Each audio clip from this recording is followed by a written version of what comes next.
छायावाद के सबसे सशक्त स्तंभ माने जाने वाले निराला जी ने उनकी कविता सरोज स्मृति में अपनी प्रिय पुत्री सरोज के बाल्यकाल से लेकर मृत्यु तक की घटनाओं को बड़े प्रभावशाली ढंग से अंकित किया है। इसमें निराला जी ने सरोज की बाल्यावस्था एवं तरुणाई के बड़े ही मार्मिक और पवित्र चित्र अंकित किए हैं। इस कविता में एक भाग्यहीन पिता का संघर्ष, समाज से उसके संबंध, पुत्री के प्रति बहुत कुछ न कर पाने का अकर्मण्यता बोध भी प्रकट हुआ है। इस कविता के माध्यम से निराला का जीवन संघर्ष भी प्रकट हुआ है। सरोज स्मृति हिंदी में अपने ढंग का एकमात्र शोक काव्य है। कवि निराला द्वारा अपनी पुत्री की मृत्यु पर लिखी इस कविता में करुण भाव की प्रधानता है।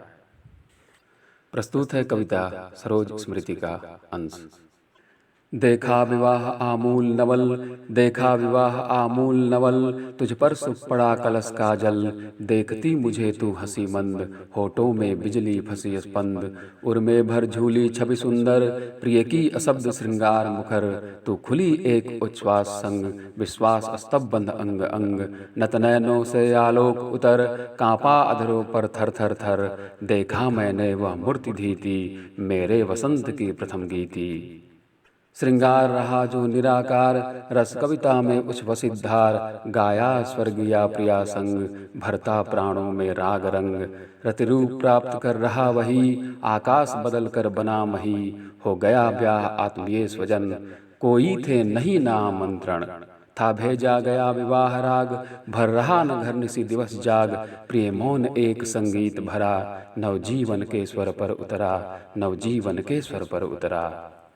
माँ की कुल शिक्षा मैंने दी, पुष्प सेज तेरी स्वयं रची, सोचा मन में वह शकुंतला, पर पाठ अन्य यह अन्य कला, कुछ दिन रह गृह तू फिर समोद, बैठी नानी की स्नेह गोद, मामा मामी का रहा प्यार, भर जलद धरा को ज्यों अपार, वे ही सुख दुख में रहे न्यस्त, तेरे हित सदा समस्त व्यस्त, वह लता वहीं की जहाँ कली, तू खिली स्नेह से हिली पली, अंत भी उसी गोद में शरण, ली मूंद दृगवर महामरण, मुझ भाग्यहीन की तू संबल, युग वर्ष बाद जब हुई बिकल, दुख ही जीवन की कथा रही, क्या कहूँ आज जो नहीं कही, हो इसी कर्म पर वज्रपात, यदि धर्म रहे नथ सदा मात, इस पथ पर मेरे कार्य सकल, हो भ्रष्ट शीत के से सतदल, कन्ने गत कर्मों का अर्पण, कर करता मैं तेरा तर्पण, कर करता मैं तेरा तर्पण। धन्यवाद।